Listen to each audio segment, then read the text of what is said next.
Perkenalkan, nama saya Fadlur Rahman Rajab dari Prodi STNK 3. Di sini saya akan memenuhi tugas UTS take home dari Bapak Dr. Soba Darmaja. Saya akan membawakan materi beliau tentang perilaku manusia. Definisi manusia sendiri adalah perpaduan antara jiwa dan badan menurut René Descartes. Jadi manusia itu perpaduan antara jiwa dan badannya itu sendiri. Lalu manusia berpikir pada kesadarannya.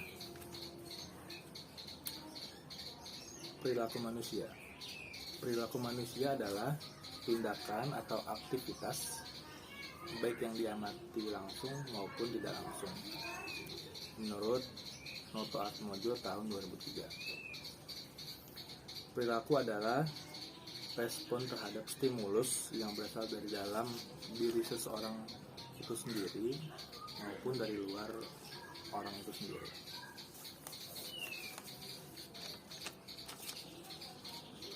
Lalu ada derajat kesehatan. Derajat kesehatan sangat berpengaruh terhadap, pertama ada perilaku, lingkungan, dan pelayanan kesehatan. Lalu ada keturunan juga.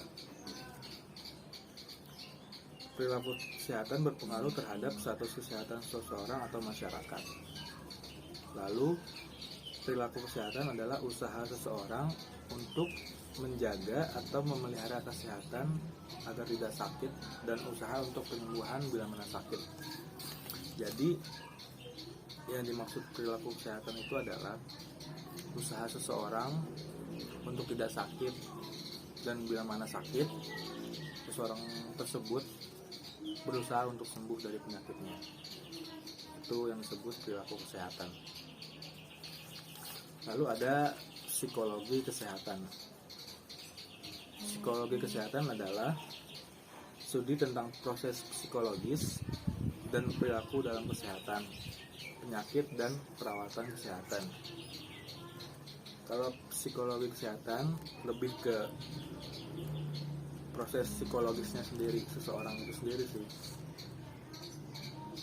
terhadap kesehatannya, penyakit, dan perawatan kesehatan diri sendiri atau masyarakatnya. Lalu tujuan utama psikologi kesehatan adalah yang pertama mendeskripsikan, menjelaskan, lalu memprediksi dan mengubah perilaku. Yang dimaksud mendeskripsikan itu sendiri adalah mampu memahami dan mendapatkan perspektif. Jadi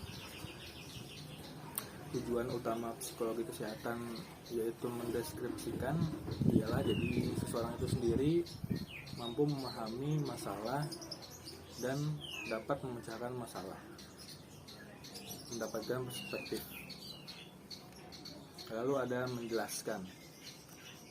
Menjelaskan itu sendiri adalah menjelaskan perilaku yang tidak hanya kita gambarkan. Jadi contohnya kita tidak hanya menggambarkan saja, kita menjelaskan apa psikologi kesehatan itu. Lalu memprediksi. Memprediksi bagaimana kita berpikir dan bertindak. Kita sudah ketemu masalahnya apa, lalu kita berpikir gimana cara kita bertindak selanjutnya. Itu yang dimaksud dengan memprediksi. Lalu yang terakhir ada mengubah perilaku. Jadi mengubah perilaku itu sendiri adalah berusaha untuk mengubah perilaku, mempengaruhinya atau mengendalikannya. Jadi balik lagi ke diri sendiri. Mengubah perilaku itu kita bisa mempengaruhi kita sendiri atau kita bisa mengendalikannya sendiri. Balik lagi ke diri masing-masing. Kita berpengaruh atau kita bisa mengendalikan diri sendiri. Lalu ada perilaku dalam pencegahan penyakit. Definisinya adalah merupakan bagian dari perilaku kesehatan untuk mencegah agar terhindar dari penyakit. Jadi sebelumnya ada psikologi kesehatan, lalu ada pencegahan penyakit. Jadi pencegahan penyakit itu perilaku kita terhadap diri sendiri, bagaimana untuk kita tidak sakit, mencegah penyakit itu datang ke dalam diri kita, pola hidup sehat, itu adalah perilaku pencegahan penyakit. Lalu ada pendekatan psikologi. Pendekatan psikologi ada pendekatan secara behavioristik, lalu ada behaviorisme, lalu ada pendekatan secara psikodinamik, lalu ada pendekatan humanistik,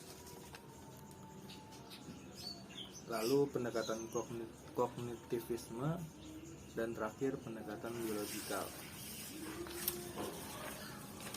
Pengertian dari pendekatan secara behavioristik adalah memandang manusia sebagai mesin yang didorong oleh alam sadarnya. Itu yang dinamakan pendekatan secara behavioristik menurut B.F. Skinner tahun 1904 sampai 1990. Jadi pendekatan secara behavioristik itu manusia didorong oleh alam sadarnya, diri sendiri, dan lingkungan. Lalu ada 4 fase belajar sosial dalam pendekatan behavioristik. Yang pertama ada fase perhatian, fase retensi, fase reproduksi, dan fase motivasi. Yang dimaksud fase perhatian adalah mengamati. Jadi kita mengamati perilaku seseorang, bagus atau tidaknya, kita ikutin atau tidaknya, itu fase perhatian. Lalu ada fase retensi. Fase yang kedua ini adalah meniru perilaku yang diinginkan. Jadi kita melihat teman kita perilakunya ada yang baik atau buruk, jadi kita ikutin yang kita inginkan. Misalkan kita ikutin yang baik kita ikutin, dan misalkan yang buruk kita ikutin, kita tidak ikutin. Itu masuk dalam fase retensi. Lalu yang ketiga ada fase reproduksi. Fase reproduksi ini adalah membandingkan dan menghasilkan perilaku baru. Jadi misalnya teman kalian mempunyai perilaku yang baik, tapi Anda sendiri berpikir bisa lebih baik dari itu namanya fase reproduksi. Jadi kita membandingkan dan menghasilkan perilaku baru yang lebih baik. Lalu ada fase motivasi. Fase motivasi adalah berperilaku seperti model. Jadi kita menyukai perilaku seseorang, lalu kita mengikuti perilaku seseorang tersebut. Itu namanya fase motivasi. Lalu yang kedua ada pendekatan secara behaviorisme. Pendekatan secara behaviorisme ini adalah aktivitas psikis dari serangkaian refleks-refleks saja. Itu menurut Ivanov P. Pavlov tahun 1849 sampai 1936. Lalu ada pendekatan secara psikodinamik. Jadi pendekatan secara psikodinamik ini adalah perilaku manusia merupakan interaksi antara subsistem dalam keadaan kepribadian, id, ego, dan superego. Apa yang dimaksud id, ego, dan superego? Id itu adalah keinginan manusia yang terpendam, yang ada di dalam jiwa masing-masing pribadi manusia. Ego adalah menjadi sebagai menyortir dorongan dari id dengan berbagai pertimbangan seperti rasional dan realistis. Jadi keinginan id akan disaring oleh ego untuk berpikir secara rasional dan realistis. Lalu ada superego. Superego adalah bekerja dengan mempertimbangkan prinsip norma-norma sosial dan kultural. Jadi keinginan id yang sangat kuat akan disaring oleh ego untuk bersifat secara keinginannya secara realistis dan rasional, lalu disaring lagi oleh superego. Superego tugasnya untuk mempertimbangkan secara norma-norma aturan, lalu sosial dan kultural. Selanjutnya ada pendekatan secara humanistik. Pendekatan secara humanistik ini adalah manusia sebagai makhluk yang memiliki cinta, kreativitas, nilai, dan pengembangan diri menurut Abraham Maslow tahun 1908 sampai 1970. Jadi pendekatan humanistik ini adalah manusia yang memilih hidupnya untuk cinta, kreativitas, nilai, dan pengembangan diri. Itu termasuk pendekatan secara humanistik. Lalu ada pendekatan secara kognitivisme.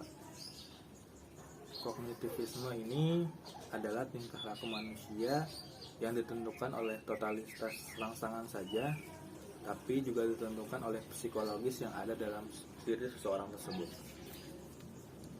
Jadi kalau pendekatan kognitivisme ini tidak hanya rangsangan saja, jadi ada psikologis yang ditentukan di dalam diri seseorang tersebut.